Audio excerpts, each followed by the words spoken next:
Meteorologist Lauren Casey, she is monitoring the conditions in the Weather Center. And Lauren, yeah, that wind just still sounds so fierce out there. It is still so fierce, and we can kind of see that a little bit as we get a live look on our spring garden camera. You see that snow just moving sideways right now. The street lamp illuminating that. The street lamp kind of bobbling around as we're still dealing with these wind gusts upwards of 50 miles per hour, and that will continue as we head into the evening hours, and we'll continue to see this heavy wet snow, but it will taper off as we head into the second half of the evening. We'll get you over to the weather computer where the scene is looking just as miserable on our roof cam. You see it shaking around there. Reduced visibility. It's hard to even see the skyscrapers with the snow continuing to fall. Temperature 33 degrees.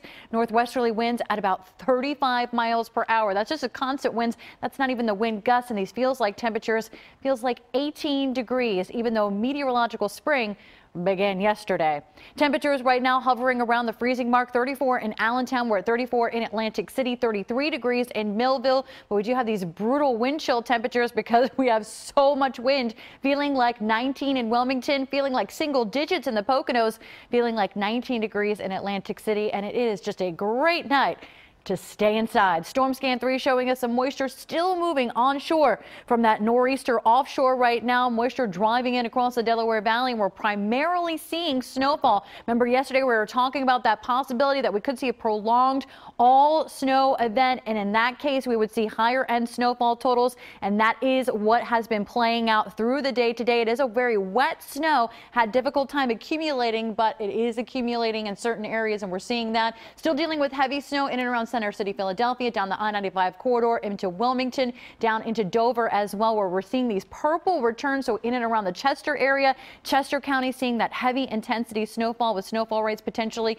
at about an inch per hour. South Jersey, you're still dealing with the snowfall, kind of moderate in intensity. Up towards the Poconos, finally starting to get a little bit of a break after a significant snow event throughout the afternoon. Also getting a little bit of a break in the Lehigh Valley. But future weather showing us as we head into the evening hours, things starting to wind down, especially 8, 9 o'clock. We'll see some lingering snow showers, especially east of I-95. And then by midnight, most of that moisture is going to start to wane with drier air building in across the area. But we could pick up an additional coating to 2 inches in some locations of the snow and slush, and 2 to 4 inches up towards the Poconos over the next several hours, where we still do have a winter storm warning in effect until 4 o'clock in the morning tomorrow morning for Carbon and Monroe counties. But here in the city, snow coming to an end early, windy conditions, 32 degrees. And then for our day tomorrow, still windy, some sunshine around, but we won't see damaging winds. Wind gusts upwards of about 35, maybe even some isolated gusts to 40 miles per hour tomorrow. But we're not going to have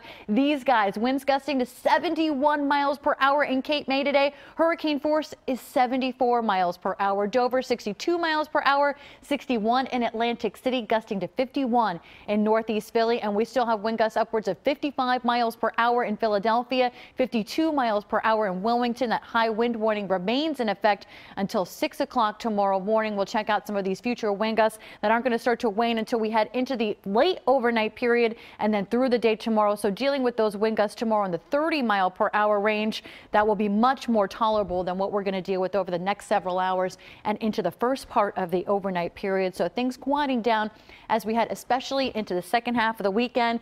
We'll be able to do some good cleanup of all the trees, the tree limbs, the power lines on Sunday when winds will be much more relaxed.